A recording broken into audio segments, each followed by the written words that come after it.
You pay off the first card and then you cancel it. But what you inadvertently did was... What's up guys? I wanted to do a video on the correct way to stop using credit cards with minimal effort.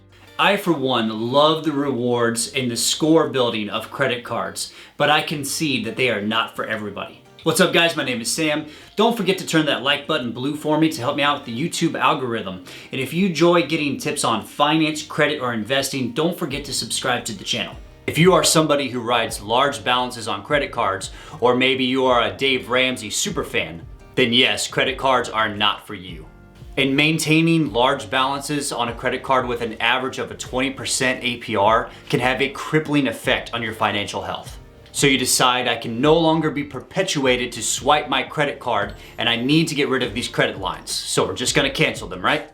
A staggering 41% of millennials have closed their credit accounts since the beginning of the pandemic. That can hurt you in the long run. Even though you may be moving away from credit cards, you should not be moving away from credit scores. The number one factor that impacts your credit score is payment history, and it makes up roughly 35% of your overall score. Let's pretend for a second that you have two credit cards with balances on them.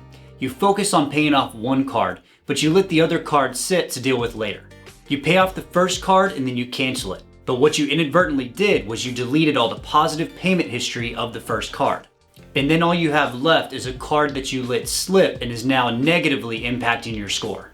No matter what strategy you do for debt repayments, always keep those accounts open. The second factor to consider is your credit utilization ratio, which represents how much of your credit you actually use. Let's assume again that you have two credit cards, both with a $10,000 limit. One of them has a $2,000 balance and the other has a $6,000 balance. Combine them together and you have a $20,000 limit with an $8,000 balance, which puts you at a 40% utilization. If you paid off that first card and then canceled it, you would drop down to a $10,000 credit limit, and then with the $6,000 still on there, that would boost your utilization up to 60%. And that is double of what experts recommend at keeping a 30% utilization. Again, whenever you finish paying off that card, you can cut it up. Don't close it. Another important facet, not as important as payment history or utilization, but is your average credit length. And this makes up roughly 15% of your overall score. And this factor takes the longest to achieve a high level in, because as the name states, it's about the length of your credit history. And not since you started credit, but the average age of each individual line of credit averaged together. You want to be able to get this average up to about 7 years to be in a good or green range. Taking all of your lines of credit, of credit cards, auto loans, even mortgages, if you take them all together and add them up and divide them, you will find your average credit length history. If one of your credit cards has a higher age, canceling the account will remove it from the equation, which will drop your average and negatively impact your credit score.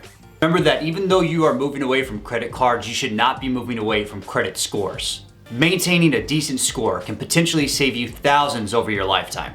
Set up a debt repayment plan to increase your credit quickly, but avoid the pitfall of canceling any of your lines of credit. Thank you guys for checking out the video. Once again, don't forget to hit that like button, which severely helps me out with the YouTube algorithm. And if you enjoy tips on finance, credit, or investing, don't forget to subscribe to the channel, and I will catch you guys next time.